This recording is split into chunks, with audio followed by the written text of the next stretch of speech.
앞지르기를 시도하던 광역버스가 중앙분리대를 들이받아 한 명이 숨지고 17명이 다쳤습니다.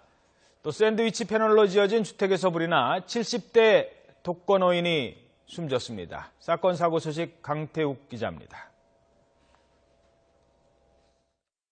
광역버스 한 대가 유리창이 박살나고 출입문이 너덜너덜한 채로 도로에 멈춰서 있습니다. 맞은편의 또 다른 광역버스는 뒷부분이 폭탄에 맞은 듯 흉물스레 뜯겨나갔습니다. 56살 이모 씨가 몰던 버스가 도로 경계석과 중앙분리대를 잇따라 들이받은 건 어젯밤 9시 반쯤.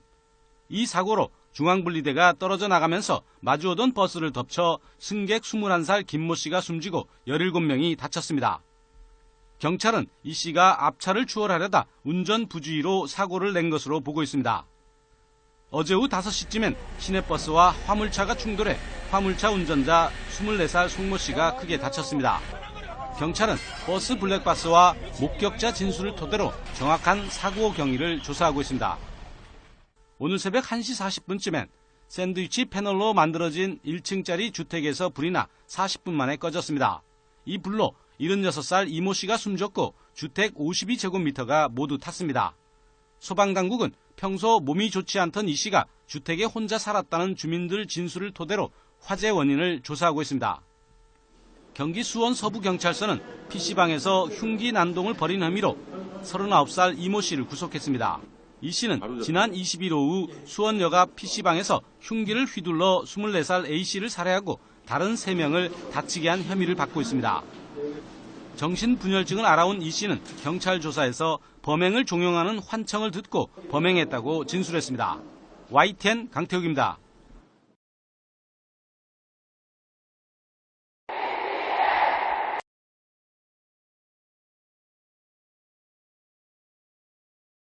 버스에서 안전띠를 매지 않고 있다가 사고가 나면 다칠 확률이 18배나 높아진다고 합니다. 그래서 정부가 수도권 광역버스와 전세버스에서 안전띠를 매지 않을 경우에 경고음을 울리는 장치를 시범적으로 달아보기로 했습니다. 권혜리 기자입니다. 출근길 광역버스에서 안전띠 맨 승객을 찾아보기 어렵습니다. 버스다 보니까 다른 사람들도 안 하는 것 같아서 그런 것도 있는 것 같고. 하지만 버스 추락사고 상황을 실험으로 재현해 본 결과 안전띠를 매지 않을 때 부상 가능성은 18배, 머리를 다칠 가능성은 무려 40배나 커집니다. 몸이 좌석을 벗어나 차체에 부딪히면서 크게 다쳐 중상을 입거나 사망할 확률이 높아지는 겁니다. 실제 지난 2012년엔 한 수학여행 버스가 절벽에서 추락했는데도 승객 전원이 안전띠를 맨 덕분에 한 명도 숨지지 않았습니다.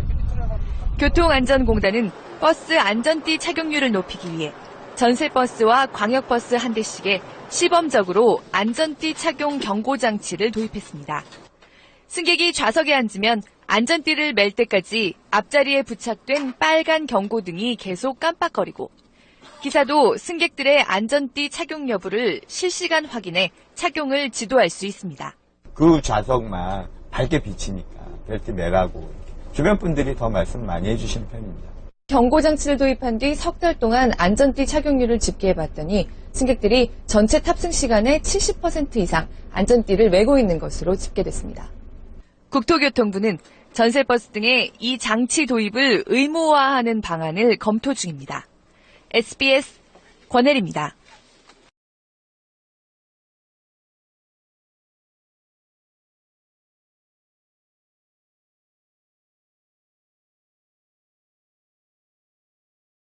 대전과 세종시, 충북 오송을 잇는 간선 급행버스 BRT 노선이 개통됐습니다. 대전 시내에서 세종시 중심부까지 걸리는 시간이 20분 정도 단축됐습니다. 이문석 기자입니다. 빨간색 버스가 시원스럽게 전용 차로를 달립니다. 새로 개통한 대전 BRT 간선 급행버스입니다. 반석역에서 충북 오송으로 가는 기존 BRT 라인에 더해 대전역과 세종시, 오송을 연결하는 BRT 노선이 새로 놓였습니다. BRT는 대전과 세종에 있는 버스 지하철과 무료로 환승할 수 있습니다. 원래 계획대로 청주까지 BRT가 연결되면 대전과 세종, 충북이 하나의 광역교통망으로 움직일 수 있게 됩니다. 대전과 세종 그리고 오송을 하나의 공동 경제권으로 묶어줌으로써 이쪽 지역의 인적 교류, 물적 교류를 활발히 함으로써 상호 이익에도 보탬이 된다고 생각하고요. BRT로 대전역에서 정부 세종청사까지 걸리는 시간은 45분, 기존 대중교통보다 20분 단축됐습니다. 시민들이 체감하는 도시 간 거리가 그만큼 더 가까워졌습니다. 그전에 친구들 다 모여서 갔을 때 술 한잔을 하고 싶어도 못 마셨거든요. 근데 지금은 이제 차를 놓고 차를 놓고 이 대중교통을 이용하면 훨씬 더 편할 것 같아요. 휠체어 탑승이 불가능한 점이나 현금 이용 때 목적지별 과금이 어려운 점 등은 개선이 필요한 부분입니다.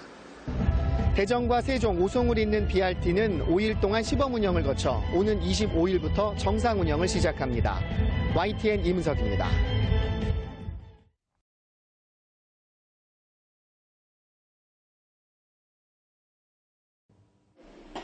새벽 5시 20분부터 기점인 대전역 동광장과 종점인 충북 오송역을 출발한 BRT 버스가 승객들을 태우고 전용 차로를 달리고 있습니다. 24일까지 무료라는 소식에 아침부터 많은 시민들이 버스를 이용했고 일부 시간대는 앉을 자리가 없었습니다. 도시철도와 반석역 BRT를 갈아탈 때보다 대전 세종 간 걸리는 시간이 20분쯤 단축된 것에 승객들은 크게 만족했습니다. 지하철 인사발이 길거든요. 배차 간격이. 그거에 비하면 이게 만족합니다.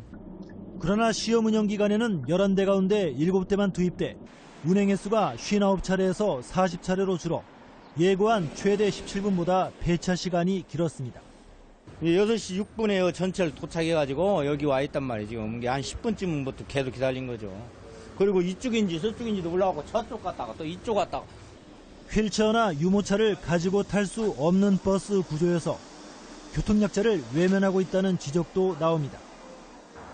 대전과 세종의 버스 정류장 구조가 다른 것도 BRT 운행의 일부 문제점으로 나타나고 있습니다. 정류장 통로피가 15cm인 대전은 문제없지만 세종은 35cm여서 버스가 바로 옆에 차를 대지 못해 승객들이 불편을 겪을 수밖에 없습니다. 넓어지다 보니까 노약자들이라든가 어린아이들이 타기가 불편하죠. 또 안전사고가 날 수 있는 확률도 많고. 대전역 BRT는 닷새간의 시험 운영을 거친 뒤 25일부터 구간별로 1,700원에서 2,300원의 요금을 받고 정식 운행할 계획입니다. MBC 뉴스 안준철입니다.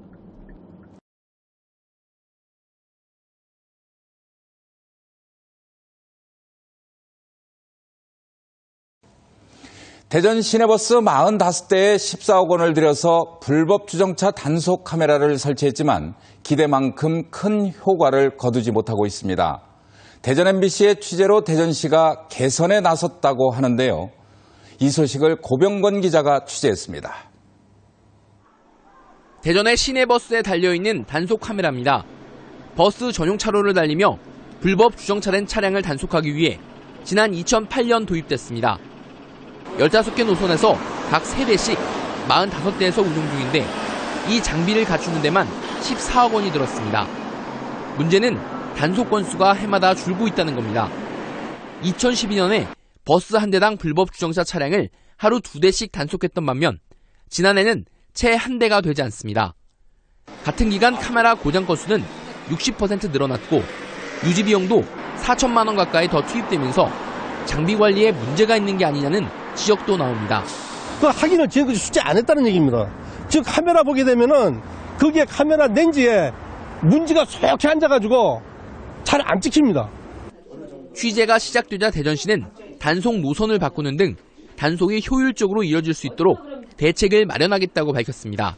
종합적으로 노선을 점검을 해서 불법 주정차가 많은 지역을 우선 선정을 해서 이 단속 카메라를 이동해서 운영을 다시 재검토를 하려고 하고 있습니다. 대전시는 또 불법 주정차가 넓은 간선도로보다는 지선에서 많은 점도 감안해 단속 카메라를 수시로 변경해 운영하겠다고 덧붙였습니다. MBC 뉴스 고병건입니다.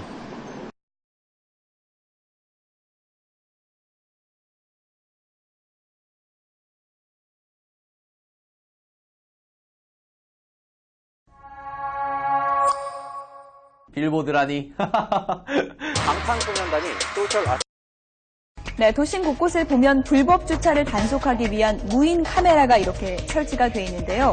단속 카메라에 걸리면 과태료 4만 원을 내야 되죠. 불법 주차도 문제지만요. 이렇게 갖가지 수법까지 쓰는 얌체족들이 있다고 합니다. 어떤 유형이 있는지 하나하나 보실까요? 네, 얌체족들 유형을 좀 보겠습니다. 먼저 안전 삼각불입니다. 차선 구분할 때 쓰는 이 삼각불, 왜 여기에 있을까요? 단속을 피하려고 자동차 번호판을 가리는데 교묘하게 이용됐다고 합니다. 이뿐이 아닙니다. 일부 운전자들은요, 탈부착이 쉽도록 직접 제작한 자석 가리개를 이렇게 직접 가지고 다니면서 상습적으로 불법 주차를 했다고 하고요. 또 이런 경우도 있습니다. 많은 분들이 이럴 텐데요. 급한 대로 종이나 신문지를 이용해서 번호판을 가리기도 했습니다. 이번 단속에 걸린 사람들은 대부분 손님의 차를 주차하는 주차관리원이나 화물차 기사였다고 하는데요. 이들은 최대 70만 원의 벌금을 냈습니다. 경찰 관계자는 입건된 주차관리원들뿐 아니라 이를 지시하고 방조한 사람들도 입건할 예정이라고 밝혔습니다.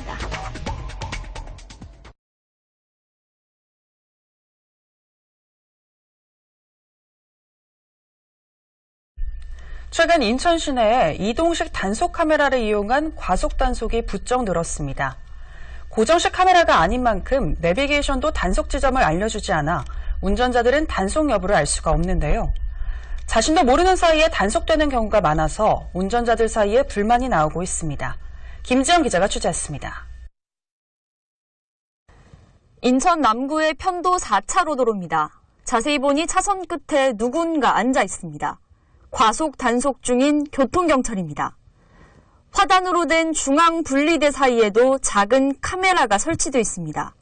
역시 과속 단속용 장비입니다. 내비게이션을 통해 사전에 단속 지점을 알리는 고정식 카메라와는 달리 이동식 카메라는 운전자가 단속 여부를 파악하기 힘듭니다. 이 때문에 과태료 고지서를 받은 후에야 단속 사실을 알게 된 경우가 많습니다. 단속하는 것을 전혀 알 수가 없었고 고지서 날라오고 나서도 어디서 단속됐는지 고지서를 봐서도 알 수가 없어요. 자기가 잘못했으면 당연히 범칙금을 내야 되는데 최소한 내가 어느 부분에서 내가 과속을 했는지 그 정도는 알고 있어야 되는데. 인천 시내에서 이동식 카메라를 이용한 과속 단속 건수는 올해 들어 급격히 늘었습니다. 2015년과 2016년엔 한 해 10만 건 안팎 끼던 단속 횟수가 올해는 8월 말에 이미 17만 건을 넘어섰습니다. 한 달 평균 2만 1,000건으로 지난 2년간 평균을 합친 것보다 많은 수치입니다. 입간판 등을 통해 단속 사실을 알리곤 있지만 주차된 차량 뒤에 가려 인지하기 힘든 경우도 많습니다. 운전자들 사이에 볼멘 소리가 나올 수밖에 없습니다. 뭐 표지판 하나 갖다 놓고 경찰관들이 나와가지고 더운데 수고하는 거는 알겠지만은 운전자들 입장에서 보면은 별로 유쾌하지는 않죠. 네. 의도적이라는 생각이 들 정도로 단속 장비가 많이 날라와요. 지도나 뭐 계도를 위해서 해야 되는데 단속을 위한 단속을 하니까 당하는 사람들 입장에서는 굉장히 기분이 안 좋아요. 이에 대해 경찰은 교통사고를 줄이기 위한 조치라고 설명했습니다. 하지만 도로교통공단의 통계를 보면 최근 5년간 인천 시내 교통사고 건수는 점차 감소하는 것으로 나타났습니다. 단속도 좋지만 운전자들에게 보다 설득력을 얻기 위해선 충분한 홍보를 동반한 교통지도가 필요해 보입니다. 티브로드 뉴스 김지영입니다.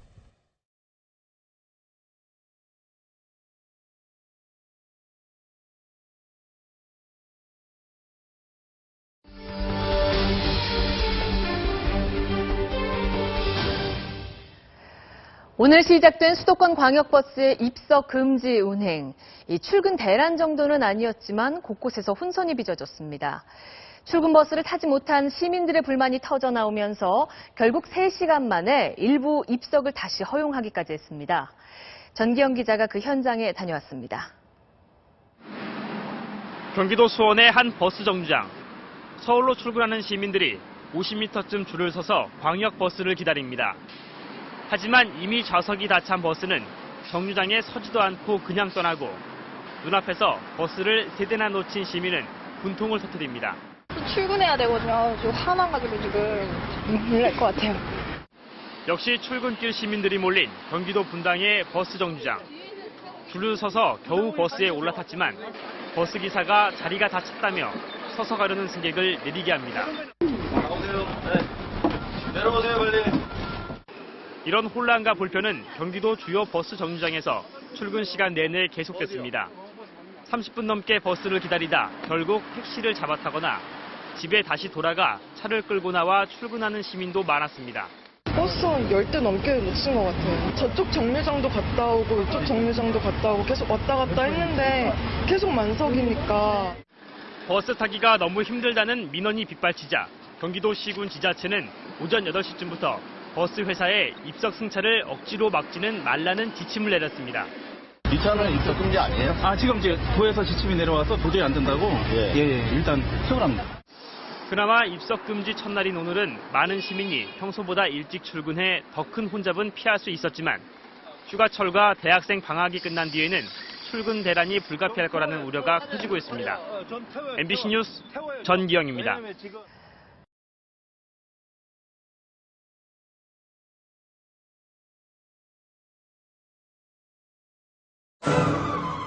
늘어선 행렬. 한정판 물건을 사려는 것도 인기 좋은 공연을 보려는 것도 아닙니다. 이들이 원하는 건 그저 출근입니다. 아침에 일찍 이렇게 줄 서서 가려면 많이 피곤하기도 하고 힘들고 좀 지치는 면도 많죠. 아침마다 서서 가려고 하는 거. 완전 힘들어요. 아침에 줄을 맨날 서는데 매일 줄을 서도 자리에 앉아서 가는 일이 별로 없고 줄 서 있는 시간만 20분 넘게 기다릴 때도 많거든요. 통계청에 따르면 지난해 경기도로 유입된 인구는 64만 6천여 명입니다. 이 중 절반을 넘는 35만 9천여 명이 서울에서 이동했습니다. 전문가들은 이들 중 상당수가 서울의 높은 전세가를 피해 이동한 것으로 분석하고 있습니다. 이 말은 서울로의 원정 통근자가 그만큼 늘었다는 것을 의미하기도 합니다. 승객들은 여전히 서서 버스를 탑니다. 정부의 입석금지 정책은 이미 실효성이 없다는 지적이 많은 상황. 사정이 이러하자 경기도는 서울로 오가는 버스를 늘려달라고 요청했습니다. 서울시는 난처합니다. 이미 서울로 진입하는 경기도의 광역버스가 180개 노선 2,500대에 달하기 때문입니다. 경기도에서 오는 시내버스들이 대부분 큰 도로라든지 중앙전용 차로를 타고 오다 보니까 굉장히 그 구간이 막혀서 버스로서의 기능을 제대로 못하고 있습니다. 두 번째로는 저희 시내버스는 지금 CNG가 100% 돼 있는데요. 지금 경기도에서 진입하는 버스 중 일부는 지금 경유버스로서 서울시 공기가 좀 악화되고 있는 상태에서 조금 더 그거를 악화시킬 수 있는 우려가 있기 때문에 저희가 조금 증차에 대해서는 좀 막고 있는 상황인데. 전문가가 내놓은 대안은 서울시 외곽에 환승센터를 만들자는 절충안입니다.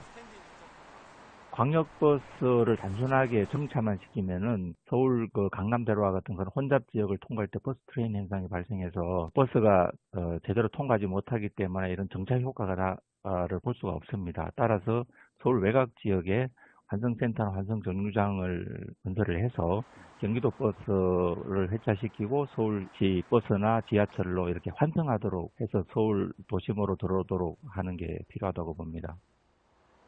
하지만 이러한 방안은 경기도가 반대입니다. 환승하지 않고 바로 목적지까지 가는 그게 더 경쟁력이 있는 노선들만 지금 광역버스로 살아남고 있는데 그 부분을 인위적으로 줄일 필요는 없다고 보는 거죠. 이용자들의 불편을 초래하는 거고. 결국 같은 요구와 거절만이 반복되고 있는 상황에서 경기도의 원거리 통근자들은 뚜렷한 대안을 기대하며 오늘도 만원 버스에 몸을 싣습니다. TBS 오정현입니다.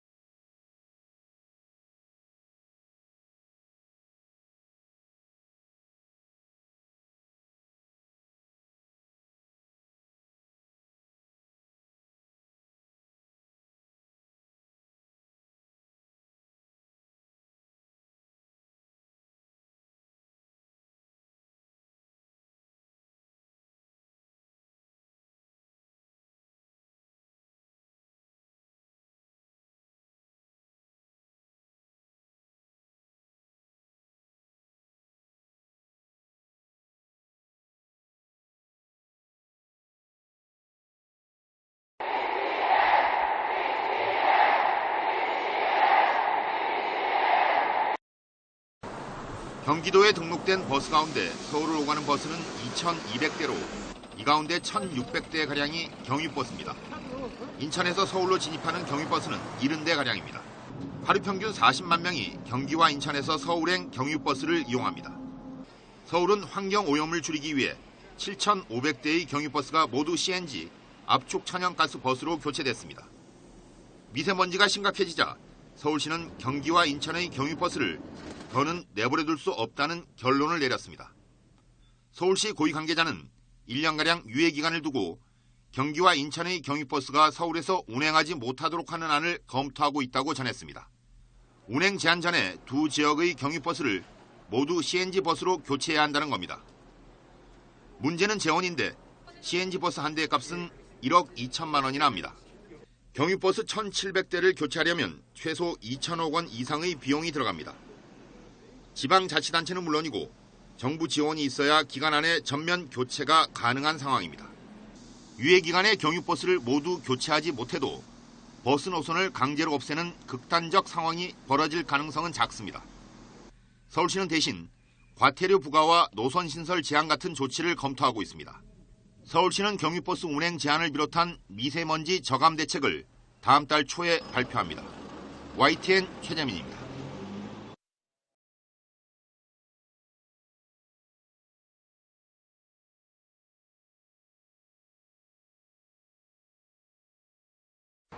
도봉구 도봉산역에서 금천구 기아대교까지 운행하는 150번 버스.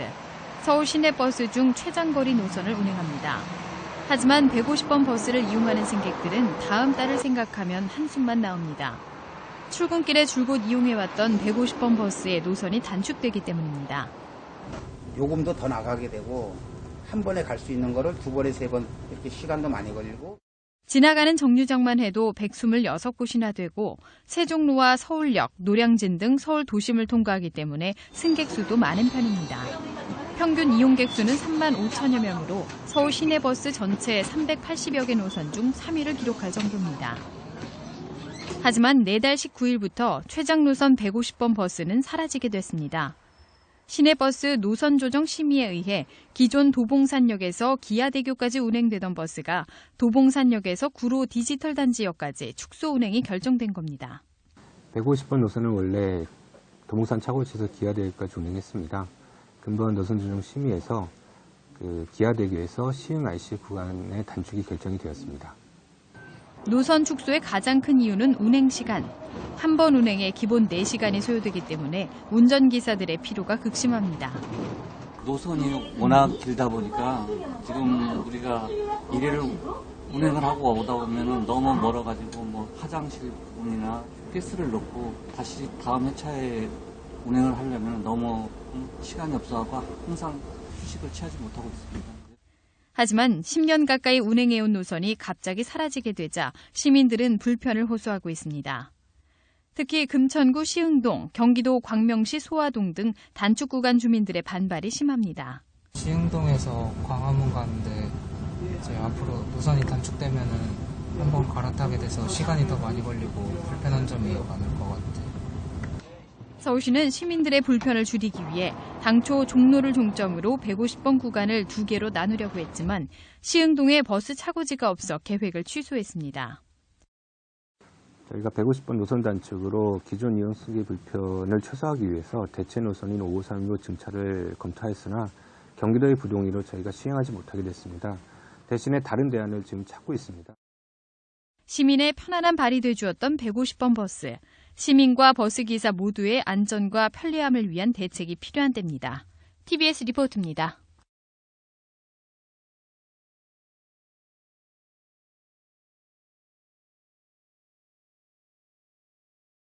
네, 서울시가 시내버스를 300대가량 줄이는 등 버스 감축 작업에 나서기로 했습니다. 버스 승객수 감소와 준공영제에 따른 예산을 절감하기 위한 조치라고 합니다. 하지만 당장 내가 타고 다니는 버스가 없어지는 시민들의 반발이 클 것으로 예상됩니다. 권호진 기자입니다. 서울시가 줄이려는 시내버스 수는 전체 7,439대 중 4% 정도인 300대. 준공영제 도입 직후인 2005년에 515대를 줄인 이후 최대 규모입니다. 버스 감차 이유는 승객수 감소입니다. 올해 서울 시내버스의 하루 평균 이용객은 420만 3천 명으로 지난해보다 4.6% 줄었습니다. 버스 수를 줄이면 준공영제에 따라 투입되는 막대한 예산을 절감할 수도 있습니다. 준공영제는 서울시가 버스업체들의 적자를 보존하기 위해 운영비를 지원하는 제도로 지난 2004년 7월에 도입했습니다. 현재 운행버스에는 2억 5,550만 원, 버스가 문제가 생겼을 때 대체 투입하는 예비버스에는 5,100만 원의 운영비를 지급하고 있습니다. 서울시는 버스 감차로 한 해 377억 원 정도의 예산을 아낄 수 있을 것으로 보고 있습니다. 300대 중 110대는 운행버스에서 190대는 예비버스에서 줄일 계획입니다.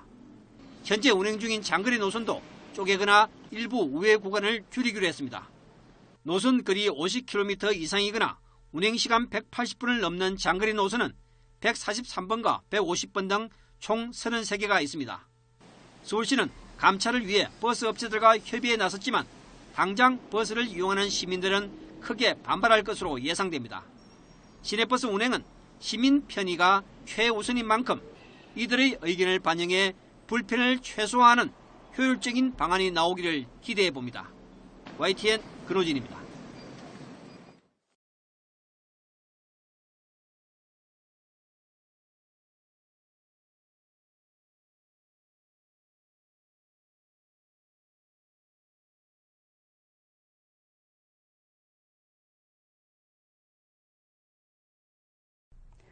KBS는 어제 허가받지 않은 지역을 운행하는 시내버스의 불법 운행에 대해 보도해드렸는데요. 추가 취재 결과 일부 버스는 정해진 운행 노선도 제대로 지키지 않은 것으로 드러났습니다. 정면구 기자가 보도합니다. 속초와 고성 성대리를 잇는 16번 버스입니다. 정류소가 있는 마을 안길로 직진하지 않고 왼쪽 우회도로로 빠집니다. 그쪽에서 내리는 분이 그쪽에 내리는데 우리가 오다가 거기 딱 보고 손님이 없잖아요. 19번 버스는 예정된 좌측 경동대로 가지 않고 그대로 우회전합니다. 안 건너. 방학 때에도 대학을 거치는 시간대의 버스지만 지나쳐버립니다. 원래는 들어가는데 사람이 들어갈 생각이 없으면 그냥 가서 어차피 나올 때는 들려야 되니까. 승객들만 불편을 겪고 있습니다. 근데 거의 여기서 잘 안 타고 다 내려가서 잘 오진 않고 그래가지고. 이런 경우가 발생하는 이유는 이 정해진 배차 간격을 맞추기 위해 시간에 쫓기는 경우가 많기 때문입니다. 운전기사들도 중앙선 침범이나 신호 위반을 하는 경우가 많고 휴식 시간도 부족하다고 토로합니다. 차가 막히면 대구부터 구간까지 똑같은 시간 내서 아무래도 줄을 수밖에 없고 그런 게 좀 있죠. 불법 정비 의혹도 있어 단순 자가 정비만 할 수 있는 곳에서 별다른 방진 시설 없이 도색을 하는 듯한 모습도 포착됐습니다. 업체 측은 배차 간격이 무리한 수준이 아니고 불법 정비 의혹도 사실과 다르다고 해명했습니다. 시간대는 저희가 운행 간격을 좀 좁히고 낮에는 좀 넓히고 해가지고 쉬는 시간 충분히 보장해주고 있죠. 불법 운행의 시민 불편, 불법 정비 논란까지 제기되면서 해당 시내버스를 바라보는 시민들의 눈이 곱지 않습니다. TBS 뉴스 정면구입니다. 다음 뉴스입니다. 급출발, 급정거, 과속. 위험하기도 하지만 모두 연료를 많이 쓰게 하는 운전 습관인데요. 이런 운전 습관을 모두 감지해 연료를 아끼는 경제운전 유도 장치가 광주 시내버스에 도입됩니다. 김민정 기자입니다. 시내버스가 도로 위를 빠르게 질주하자 장치가 붉게 변하며 경고음이 울립니다. 승객을 위험하게 만드는 버스 급제동도 바로 감지합니다. 급브레이크를 많이 밟은 경우가 있어요. 근데 이제 이것이 있기 때문에 아무래도 급브레이크를 덜 밟고 내가 좀 차가 들어올 것 같으면 좀 천천히 갈 수도 있고. 시내버스 경제운전 유도로 연료를 절감하는 장치입니다. 이 연료 절감 안내 장치에는 이렇게 블랙박스가 연결이 돼 있는데요. 여기에 운전원이 급제동을 했는지 또 과속을 했는지가 실시간으로 모두 기록됩니다. 광주시는 이 운행 기록을 분석해 연료가 어떻게 쓰이는지 볼 수 있습니다. 초당 20회 정도의 차량 정보를 수집을 해서 1초에 한 번씩 운전자한테 연료 절감을 할 수 있는 운전 습관. 실제로 이 장치를 먼저 도입한 서울과 부산은 5%에서 10%포인트 정도 연료비 절감 효과를 보고 있습니다. 운전자들이 잘 따라줘야만 연료가 절감된다는 한계가 있어 연료 절감을 많이 한 버스 회사에는 인센티브를 주기로 했습니다. 광주시는 먼저 100대를 시범 운영한 뒤 오는 5월 전체 시내버스로 확대하기로 했고 그렇게 되면 한 해 2, 30억 정도 연료비 절감 효과가 날 것으로 기대하고 있습니다. MBC 뉴스 김민정입니다. 시내버스 승객들이 버스에서 내리다 문에 끼어 다치는 사고가 잇따르고 있습니다. 문에 장착된 감지 센서를 제대로 작동시키지 않기 때문인데 이를 규제할 규정이 없다 보니 사실상 관리 사각지대에 놓여 있습니다. 조명아 기자의 보도입니다. 이달 초 대전의 한 시내버스에서 70대 노인이 내리는 문에 몸이 끼어 다치는 사고가 발생했습니다. 문에 사람이 끼었을 때 작동하게 돼 있는 감지 센서가 제대로 작동하지 않았던 것입니다. 안 내리셨는데 문을 닫았는데 이제 그게 이제 안 열리니까 그냥 끼셨는데 소리 질러가지고 기사가 다시 열은 그러는 상황이죠. 대전의 한 시내버스를 무작위로 골라 확인해봤습니다. 승객이 내리는 문 앞에 서 있는데도 인식하지 못하고 그대로 문이 닫히며 몸에 부딪힙니다. 역시 자동 센서가 작동하지 않는 것입니다. 내리는 문에 센서가 고장났을 경우 문은 그대로 닫히게 되는데 4, 5kg의 벽돌이 끼어 움직이지 않을 정도로 닫히는 힘이 강합니다. 버스업체 관계자는 자동 센서가 민감해 고장이 잘 나기 때문에 일부러 꺼놓는 경우가 많다고 말합니다. 스위치를 작동을 안 하게 해놓는 거죠. 고장이 나니까 빼놓는 거죠. 문이 안 닫히니까. 고장난 거에 한해서. 시내버스 내리는 문 부근에 장착된 감지 센서는 문과 계단 옆면 등 모두 2개. 업체 측은 계단 센서는 대부분 제대로 작동한다며 둘 중 하나라도 운용하면 법적인 문제는 없다는 입장입니다. 그 전자 감응식 센서는 지금 전 차량이 정상적으로 작동이 되고 있고요. 둘 중에 하나만 작동이 되면 되지 않나. 하지만 버스 기사들은 감지 범위가 제한적인 바닥 센서만으로는 사고를 막기에 역부족이라고 말합니다. 센서 사각지대를 밟고 내릴 경우에는 이제 문이 닫히는데 그 측면 센서가 문이 닫혀갖고 사람 몸에 닿으면 다시 열려야 되는데 그게 안 열리니까 이제 그게 사고로 이어지는 거죠. 대전에서 운행 중인 시내버스는 모두 965대. 상당수 버스가 반쪽짜리 감지 센서만 달고 운행되고 있는 것으로 추정되고 있는 가운데 승객들의 안전을 위한 제도 보완이 필요해 보입니다. MBC 뉴스 조명아입니다.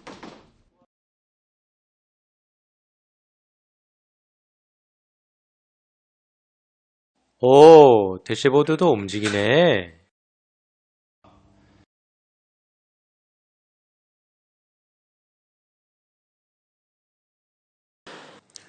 공주 지역 시내버스들이 수년째 위험천만한 운행을 하고 있습니다. 좌우 흔들림을 막고 균형을 잡아주는 부품을 제거한 채 운행했다고 하는데요. 전문가들은 전복 등 대형 사고의 위험을 경고하고 있습니다. 김윤미 기자입니다. 공주 시내와 계룡산 갑사를 오가는 시내버스. 버스의 앞바퀴 안쪽을 살펴봤더니 바퀴축을 서로 연결하는 쇠막대인 스테빌라이저, 이른바 활대가 보이질 않습니다. 버스가 좌우로 흔들리는 것을 막아 균형을 잡아주는 장치인데 공주의 전체 시내버스 61대 가운데 13대에서 출고 당시 달려있던 활대가 제거된 겁니다. 버스 기사들은 자신들은 물론 승객 안전까지 위협받는 상황이 종종 벌어진다고 말합니다. 코너를 돌 때 좌우로 흔들리면서 미끄럼도 타고 특히 눈이나 비가 왔을 때 좀 손님이 좀 많이 타고 나면 차가 좌우로 많이 흔들리고. 업체 측은 안전 운행에 큰 문제가 없다고 자체 판단해 부품을 제거했다고 밝혔습니다. 정비하는데 그게 있으면 상당히 불편감이 있고 하니까 정비 책임자한테 그 사용에 대해서 물어보니까 큰 운행하는데 지장이 없다는 거예요. 하지만 버스 기사들은 정기적으로 교체하는 부품값을 아끼려 승객 안전을 외면했다며 업체 대표를 경찰에 고발했습니다. 부품 절약과 정비 시간 감소를 위해서 기사들의 안전과 나가서는 공주 시민의 안전을 무시한 채 활대는 배의 평형수와 역할이 같아 제거하면 침몰한 세월호처럼 버스가 전복될 수 있습니다. 시 외곽도로 같은 데는 고속 질주를 할 수도 있고 급제동이나 급커브 시에는 차량의 쏠림이 보다 심해지기 때문에 전복이나 대형 사고의 위험성이 존재합니다. 최근 세종시에서도 같은 문제가 불거져 버스업체가 부랴부랴 다시 활대를 장착했고 경북 울진에선 자동차 관리법 위반 혐의로 업체 대표가 경찰에 입건되기도 했습니다. 뒤늦게 업체 측이 부품을 다시 달겠다고 했지만 위험천만 시내버스는 오늘도 질주하고 있습니다. MBC 뉴스 김유미입니다.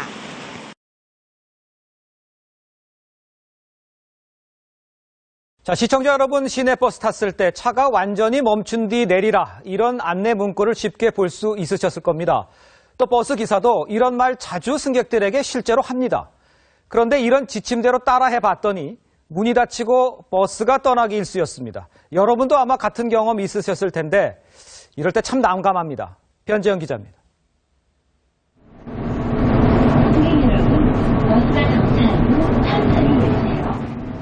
정차 직전 시내버스 안내방송이 나오고 미리 일어나지 말라는 큼지막한 스티커도 곳곳에 붙어 있습니다.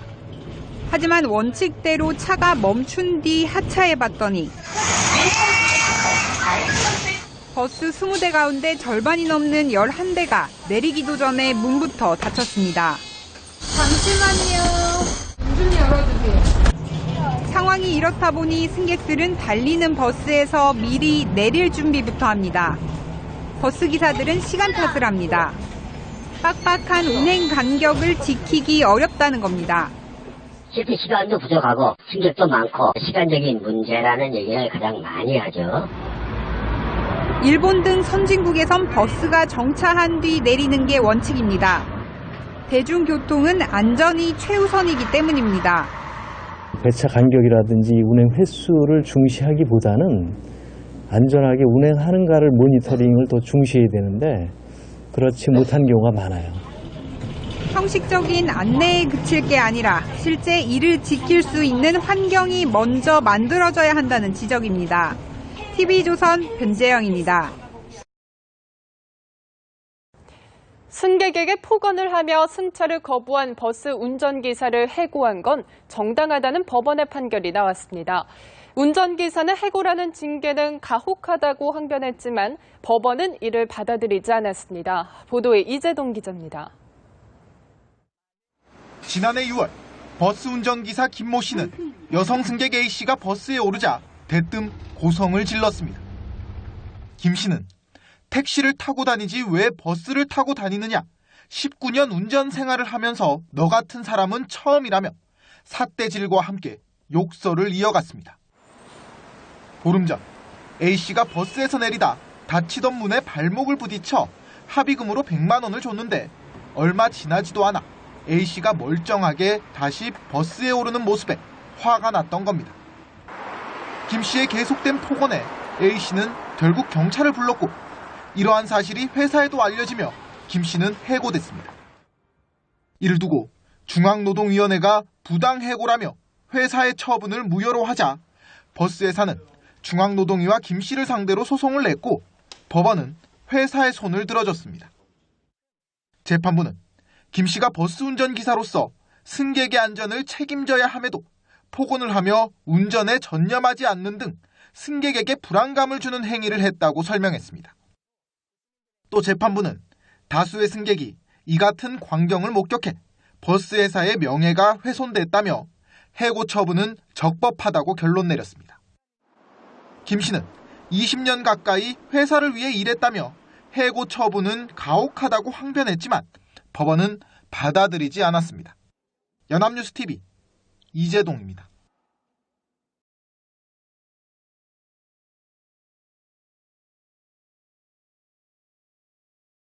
세월호 참사 이후 주춤했던 수학여행이 재개됐습니다. 최근 술이 덜 깬 채 수학여행 버스를 몰려던 기사가 적발되는 등 불안감은 여전한데요. 단속 현장에 김진선 기자가 다녀왔습니다. 지난주 학생들을 태우고 수학여행을 가려던 관광버스 기사가 음주 단속에 적발됐습니다. 밤새 술을 마신 기사의 혈중 콜롱도는 면허 정지 수준인 0.07%. 기사는 출발 직전 교체됐습니다. 앞서 경주와 대전 등에서도 술이 덜 깬 상태에서 수학여행 버스를 몰려던 기사들이 잇따라 적발됐습니다. 수학여행 떠나는 날, 한껏 꾸민 차림으로 운동장에 모여드는 학생들. 기다리던 버스가 줄지어 나타나고 교사가 지켜보는 가운데 경찰의 음주 감지가 시작됩니다. 이거 세웠어야 되는데 왜 다 눕혀서 우리 기사님 다 이상 없습니다. 감시하려니까. 부쩍 강화된 단속에 기사들은 수학여행철엔 술을 자제하고 있다고 입을 모읍니다. 최근에도 어디 여수인가 어디서 뭐 그런 사고 있었다는데 당연히 해야죠. 내 자식 같은 애들 태우고 다니는데 술 먹으면 되겠습니까? 각 학교에서는 체험학습 등을 출발하기 전 경찰의 공문 등을 통해 음주 측정을 요청하고 있습니다. 일단 가장 중요한 건 학생들의 안전 지도에 의해서 또 안전하게 운행하고 다시 안전하게 또 귀가할 수 있도록 하기 위해서 일단은 그렇게 또 신청하게 됐습니다. 학생들이 인원들이 많이 타고 하니까 이제 안전운전 지키고 하고 만약에 사고가 나면 대형 사고로 날 우려가 많으니까. 그것 때문에. 최근 5년 동안 전남과 광주에서 음주운전을 하다 적발된 버스기사는 157명. 경찰은 체험학습을 떠나는 모든 버스를 상대로 숙취 여부를 확인할 방침입니다. MBC 뉴스 김진서입니다.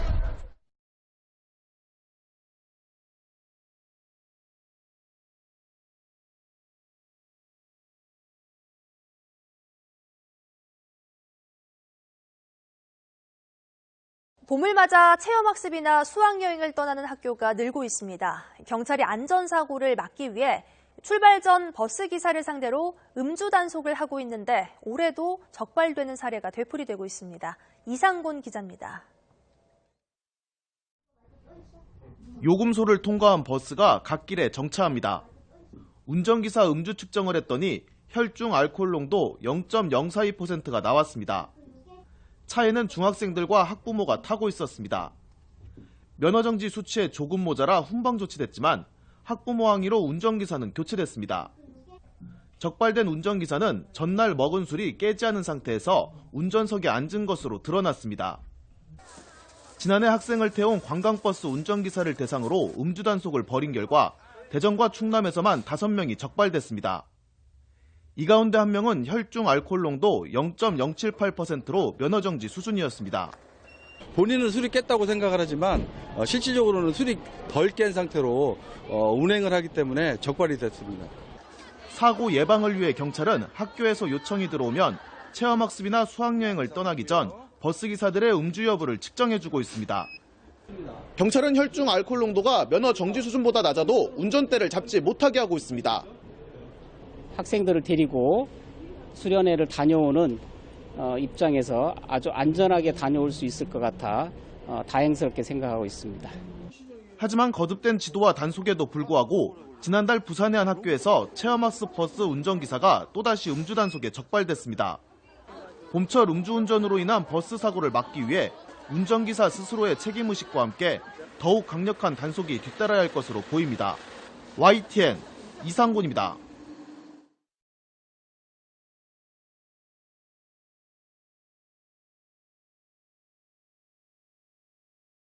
지난 9일 경부고속도로 광역버스 사고는 경무에 시달리던 기사의 졸음운전 때문이었습니다. 이 사고로 다양한 첨단 장비 도입과 제도 개선 논의가 되풀이되고 있는데요. 하지만 기사들의 근무 여건과 처우를 개선하는 게 가장 중요하다는 지적이 많습니다. 이번 주 현장인에서 서영석 기자가 그 현장의 목소리를 담아왔습니다. 버스 기사가 갑자기 핸들을 붙잡습니다. 이미 앞서가던 차량을 들이받았고 밑에 깔린 승용차는 처참하게 찌그러졌습니다. 50대 부부가 현장에서 숨지고 16명이 다쳤습니다. 반복되는 고속도로 위의 버스 사고 소식은 남일 같지 않습니다.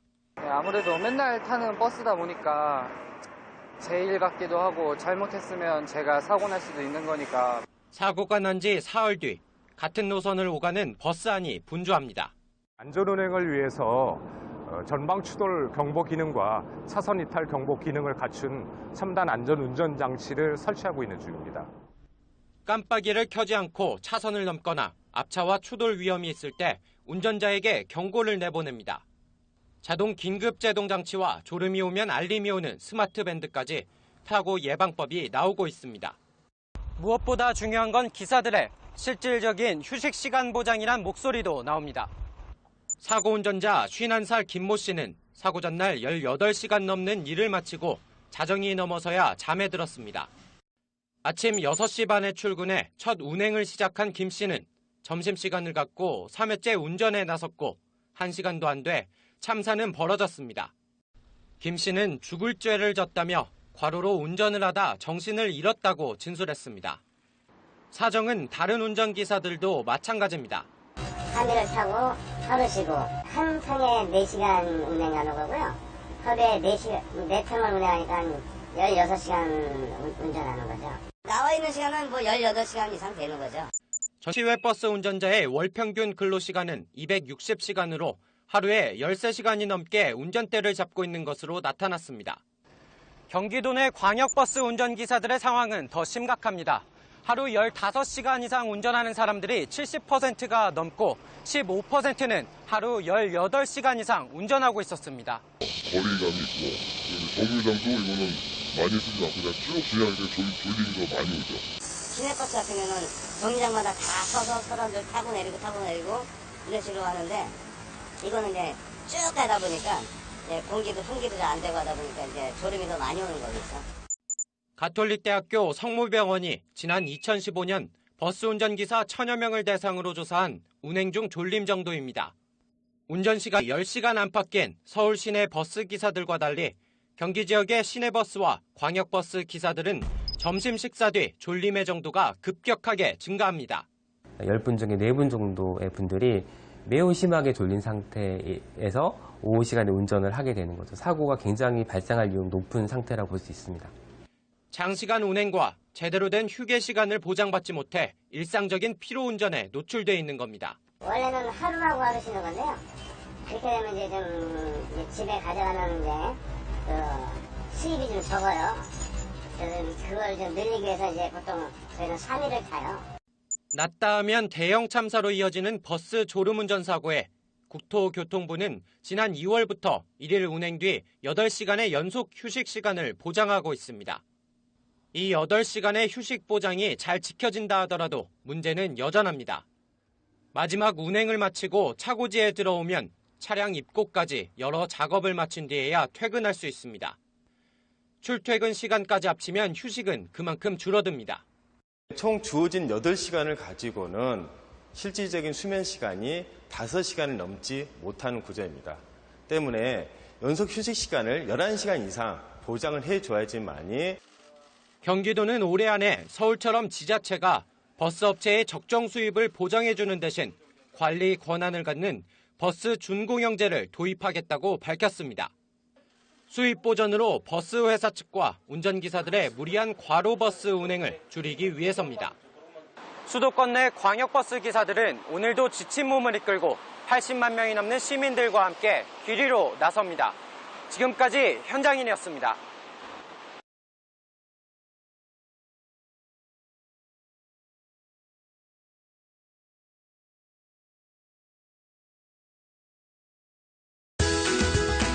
콘프라이트의 맛과 영양을 바로 더 간편한 콘프라이트 바.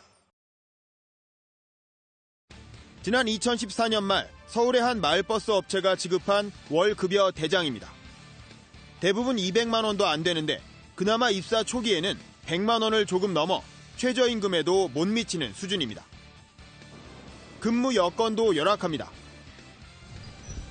서울에 있는 소규모 마을버스 회사의 종점 중에 이런 컨테이너 휴게실이라도 갖춘 곳은 이곳이 거의 유일한 사례입니다. 화장실조차 없는 경우도 태반입니다. 이런 처우를 참아내면서 마을버스를 운전하는 데는 그만한 이유가 있습니다. 경력을 쌓아서 무조건 시내버스로 가려고 마음 먹고 있기 때문에 여기서 조금이라도 좀 불이익이 난다 그러면 그냥 공급이 안 나와도 조금 참고. 시내버스 회사 홈페이지에 채용 공고를 확인해봤습니다. 대부분 2년 이상의 마을버스 경력을 요구하고 있습니다. 결국 경력 2년을 채워야 시내버스 기사로 취업할 수 있는 기사들의 처지를 이용해 마을버스 회사가 일종의 갑질을 하고 있는 겁니다. 시내버스 업체에 매년 2,500억 원이 넘는 보조금을 지급하며 사실상 준공영제로 운영하고 있는 서울시는 뒷짐만 지고 있습니다. 자기 회사 특성에 맞는 사람을 뽑는 건데 그거를 저희가 일률적으로 기준을 정한다거나 이런 수는 없고요. 그 부분은 버스 회사의 어떤 자율적인. 승객들은 카드만 대면 환승할 수 있는 시내버스를 기사들이 갈아타려면 2년도 넘는 갑질을 견디며 기다려야 합니다. 앞지르기를 시도하던 광역버스가